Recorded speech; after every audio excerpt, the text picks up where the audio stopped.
I can still feel it, the cold press of the kitchen wall against my back, the tremble in my legs, and Darius's hands firm on my waist. That moment is etched in me like a scar you don't see until you press on it. He didn't ask twice when he told me to turn around. His voice wasn't loud. It rumbled like distant thunder, calm but final. I did what he said, not out of fear, but from the weight of something I couldn't name. I placed my hands against the wall, silent, caught in a fog between hesitation and surrender. What happened next wasn't about romance. It wasn't even about desire. It was about control, power, and the parts of me I thought I had buried. I told him I wasn't ready. He didn't listen, and still, I didn't stop him, the truth. My heart raced like it was running from me, but I felt no shame, not yet, just a numb kind of survival. In that moment, it wasn't about Darius. It was about me. Elise Monroe, 39, freshly divorced, starting over in a quiet suburb outside Atlanta, in a tiny apartment with thin walls and thinner hope. I thought freedom would feel like peace. Instead, it felt like silence, like walking barefoot across the shards of my own decisions. And to my subscribers, thank you for giving me this space, for hearing my story.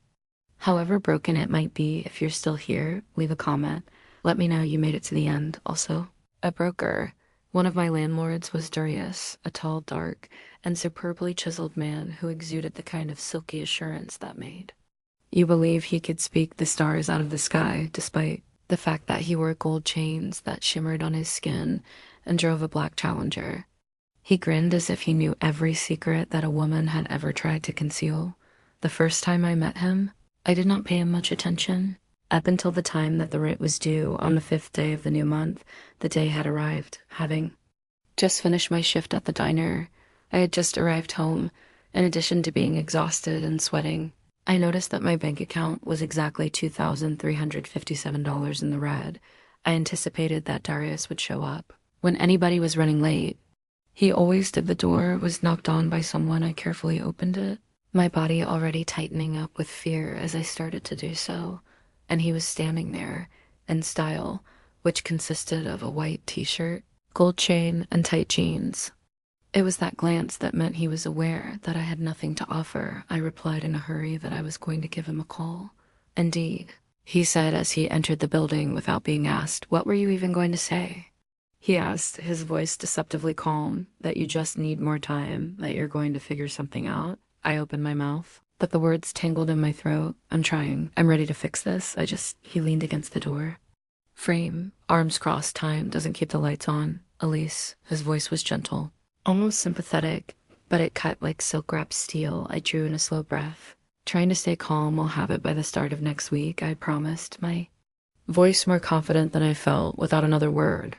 He closed the door behind him and stepped closer, not rushed, not angry, just deliberate. I instinctively backed up.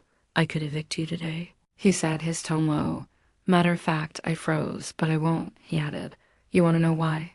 I nodded slowly, uncertain, my pulse quickening. Because, he said, eyes narrowing slightly, you have something more valuable than rent? I felt a tightness spread across my chest. What does that mean? I asked carefully. He didn't answer right away. His eyes dropped to my waist, then rose again to meet mine. You're not some naive little girl anymore, he said. You're a grown woman, and grown-ups don't play games. In my mind, I was screaming, telling myself to throw him out, to say something, do something, but my body didn't move. Part of me wasn't shocked, not after the way he'd been looking at me. Like I was something to be consumed, not understood, and worse, I had looked back. This isn't right, I whispered, almost to myself. He stepped closer, brushing his fingers against my cheek. My body flinched, but didn't retreat. And then, without warning, he kissed me, not gently, not tentatively. It was fierce, hungry, and entirely sure of itself. Something cracked open inside me, something I didn't know was still buried. For a moment, everything blurred. The tension, the questions, the warnings. My blouse slipped from my shoulders like it had been waiting for permission. My breath hitched. I was caught in the storm of it all. Confused, overwhelmed, and completely aware that I wasn't ready. I started, but he didn't stop. You'll be fine, he murmured. Just trust me. My stomach was so stuffed, never in my life had I experienced such a feeling of contentment, increasing the force with which he held my waist. He moved in a rhythm that caused the dishes and the cabinets to shake. All of the thrusts reverberated off the walls. It was so loud that I was groaning, afraid the neighbors could hear me, but I did not give a damn. I yearned for more. It was more difficult. It was as if he were possessed when he handed it to me, following the conclusion of the event. I slipped down the wall, my legs unable to support me. After he had finished zipping his jeans, he looked down at me and stated, "The rent for this month has been finalized." Then he stood up and left. Although my heart was hammering and my thighs were still shivering, I sat there half naked. Everything that came to my mind was, I can't believe what I've just done. However, on a deeper level, I had no doubt that I would do it once more. There was no sleep for me that night. While I was lying there, I became entangled in the sheets, which still had a malodorous scent. I was experiencing pain in my thighs, swelling in my lips. In a whirlwind of thoughts, my body had responded as if it had been waiting for him the entire time. And I kept repeating every minute that had taken place in that kitchen, including the way he moved, the sound of his voice, and the way my body had responded. Should I have felt embarrassed?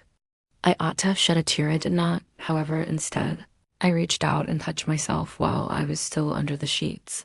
Whispering his name as I appeared once more, this time by myself, I made an effort to behave normally the following morning. After taking a shower, brushing my hair, and putting on my diner uniform, I went out as if nothing had happened. However, there was a shift in place. I walked in a different manner to a different degree. We had a different thought, and Malik was aware of it. When I arrived home from work that evening, he was leaning against his car in the parking lot as if he had been waiting for me. He was standing there. It was then that I felt my legs begin to weaken once more. His eyes turned to mine. He instructed me to go upstairs. I was hesitant regarding the events that took place once the door to his flat was opened. He entered without uttering a single word. I followed him. He had a place that smelled like expensive cannabis and fancy cologne on the table. There was an open bottle of Hennessy. Over in the ashtray was a blunt that was ablaze. We had the lights turned down low, and the speaker in the corner was playing R&B music at a low volume. I was given a glass that he had poured for me on the spot. "Is this something?" When I asked, I made an effort to maintain a steady tone. "The new arrangement," he stated in a straightforward manner. "When I call, you come. I say it is you that fulfills my desires. I will see to it that you remain in your position. There is no rent." My gut was in a knot. What does that sound like? He was interrupting like it was a deal, a solution that is suitable for both of us. "Be my guest if you want to continue having to wait tables and barely make it through each day. Another option is to allow a genuine man to take care of you." I held a drink in my hand and glanced at him. His tone was solemn, and I detested the fact that there was a part of me that wanted to say yes. However, I was required to comprehend. Why should I? "You are free to bring any woman you choose into this building." It was a chuckle simply because you appear to be everything that I should avoid touching. Clean, blonde, and gentle. This mouth of yours, however, does not agree with me. Do you have a body? You need to give in to your body, baby. The color of my cheeks changed, yet I was unable to deny it, especially considering the way I had cried out for him the previous evening as he approached me from behind. He placed his hands on my hips and murmured in my ear, "Tell me now. Do not dare me." I was unable to do so. This time he positioned me so that I was bending over the kitchen table, and he pulled my skirt up once more as if it were a routine. I did not put up any resistance. And I desired it, I yearned for it, I required it. Once again, he delved to greater depths, more rough. The firmer his grip was, my groans were becoming more audible. The filthiest words were murmured into my ear while he pulled my hair back. I reacted by letting out a series of gasps and yells that reverberated throughout the room. After we had completed our work, I remained on the floor with sweat running from my forehead and my legs shaking once more. A second blunt was lit by him, and he offered it to me. I felt the impact. The fire was blazing, yet I was glad for the smoke. Currently, this is how it operates. He explained, there are no inquiries, there are no conditions. Simply show up whenever I call, and in exchange, you continue to be protected, secure, purchased with money, I gave a slight nod. It was already too late for me to turn back. What was the purpose of pretending that I still had some sense of morality? We were able to establish a routine for the subsequent 2 weeks. I always answered the door without clothes on whenever I heard someone knocking every time he entered. He made sure to take whatever he desired. It was given to me while sitting on the couch. The window was in the way while it was raining at one point. Even when standing on the steps with the front door wide open, I should have felt ashamed of myself, however. I experienced a sense of vitality, and then the shift occurred while I was at work. I was cleaning the tables when my colleague, Tasha, approached me and leaned in close. "Do you have a new partner?" She inquired. I became numb. "What is it?" She smirked and said, "You are glowing." And a strange walking style, a stifled chuckle came out of me. "None of it matters." She continued to keep an eye on me. Looking inside me, I was quite aware that I was lying about it. That evening, Darius arrived at my apartment with a different demeanor than usual. "I want you to take a break from talking to other men." He told me, "I am the one who owns you now." I blinked my eyes in my mind. There were no conditions attached. It is presently the case. It was the same spot where he had taken me the first night, and he pushed me against the wall once. More this time, however, it was more gradual, less firm. It was more personal. While he was moving inside of me, he gazed directly into my eyes and kissed the top of my head. I felt it on my face, in addition. That was the thing that frightened me the most, because I was beginning to desire him. Not only his physical form, but him, however, the unexpected turn of events occurred. I returned home from work a week later and discovered a message that had been left on my door. "The situation is not unique to you." There was no signature. Just those words. While my heart was racing, I made a beeline for Darius's flat. "Which other people are you seeing?" I demanded, having a chuckle. He looked at me. "You seriously believe that you are the only person I take care of?" My world began to tilt. "It was you who said. I stated that you are mine to own. I certainly did not claim that I am yours." On that particular evening, I wept myself to sleep. That is when he knocked the following evening. Still, I opened the door for him that evening. I ought to have secured my door behind me. It would have been better for me to close the blinds, turn off the lights, and admit that I was completely overcome with humiliation. Still, I did not. The door was opened by me once more, in the same way that I do every other time I melted as Darius entered the picture. I felt as though my heart was clenched into a fist because of what he said. I detested him. The smug look he gave me and the fact that he made me feel like an option made me hate him, but more than anything else, I detested the fact that I continued to desire him. He gave me a kiss as if nothing unusual had occurred, as if the note that was located on my door was a product of my own mind, as if the emptiness that I felt in my chest was of no consequence. And I allowed him to do so. When it happened again, it was on the balcony, although the night air was refreshing to my skin. His hands burned everywhere they came into contact with me, the way he held my waist and rocked me against the railing while murmuring words that caused my toes to curl and my eyes to roll back was quite uncomfortable. I let out a groan into the open air with no regard for who could have heard me. It was too broken to be stopped after that. I sat there covering myself with a throw blanket and holding my cigarette between my fingers while it shook. "Would you say that I am just another one?" Only slightly over a whisper, I inquired. Darius gave a shrug. "You want to be truthful? Your presence was supposed to be a one-time occurrence, an adorable young person who is a rent dodger and has a nice mouth. On the other hand, you continued to return, and you did as well." I yelled according to him. "It is because you are addicting. To be clear, Elise, I never promised you love, and this was the issue that arose. In spite of the fact that I had never asked for love, my heart had already gone and caught fire by the following day. I had begun to distance myself. I decided to cease responding to his texts when he knocked on the door. I stopped opening in response. I even started flirting with a guy from work, a quiet and nerdy dishwasher named Noah. He hardly made eye contact with me, but he looked at me as if I were not someone that could be used. I was taken out to have tacos by Noah, who acted as a doorstop. They laughed at my ridiculous jokes. I was told that I was gorgeous without any ulterior motives behind it. As a result, I was able to recall the person I had been in the past, who I still maybe could be. That is until Darius discovered the truth one evening. When I returned home, I discovered him standing inside my studio apartment. He was in possession of a key. He did, in fact, possess a key. I am surprised that you believe that I will allow you to play house with a white kid who smells like dishwater. He hissed as I moved away. I yelled loudly, "Get out! I am not rightfully yours." The warmth in his smile morphed into something more icy. You are absolutely correct. You are not mine to own, however. This building is mine to possess, and you are indebted to me. He took a step closer. Do you want me to leave? Make sure you pay what you owe, every single thing, with great passion. Stumped? I stared at him in silence. It was said that the rent was paid. He had a powerful and piercing chuckle before you started acting like a totally new person. What happened?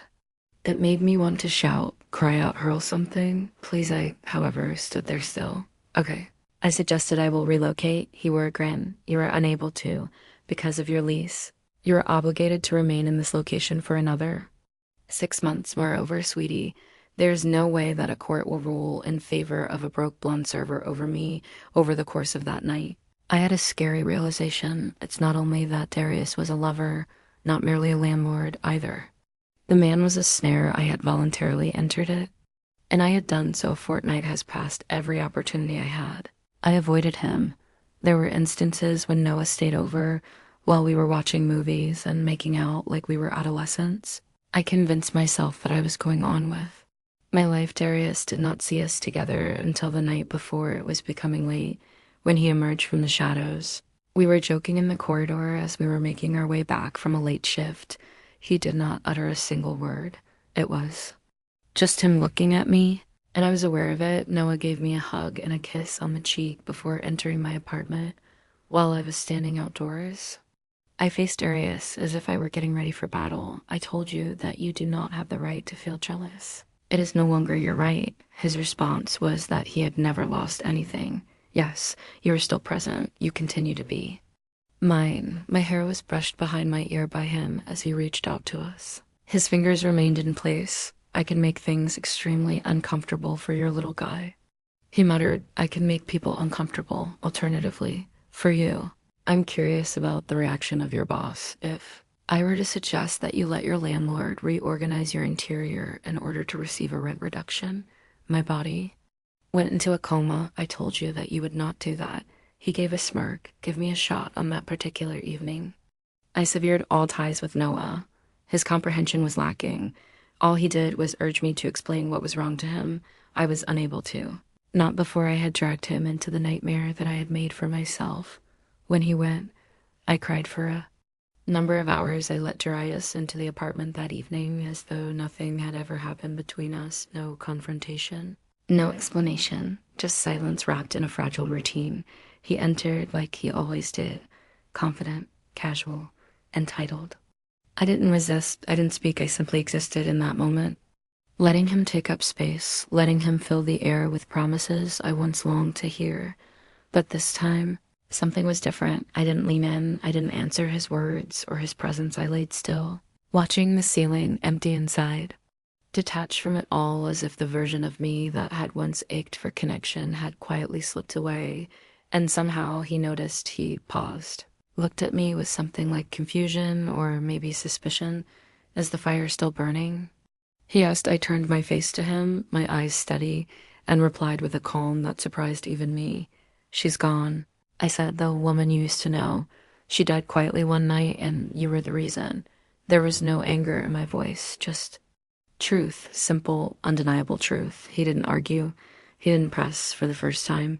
He didn't have a reply, and after that night, he didn't come back. The following days were quiet, almost eerily so, but I didn't waste a second. I used the silence as fuel. I sold what I could. I borrowed what I had to. I begged my boss for an advance and scoured every corner of the internet until I found a stranger, an older woman in a nearby town with a spare room and no questions asked. She just needed the rent and I needed the freedom, so I packed what mattered.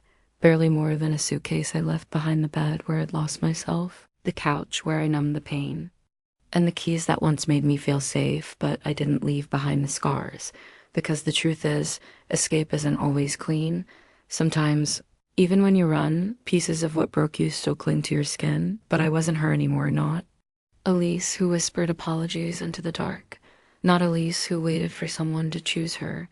I was Elise rebuilding quietly, steadily without permission if you've made it this far. Thank you for listening, for feeling, for staying with Elise until the end of her story. What do you think about her decision to leave? Late, yes, but not too late. Drop your thoughts in the comments. Let's talk about the moments that change us and the strength it takes to walk away.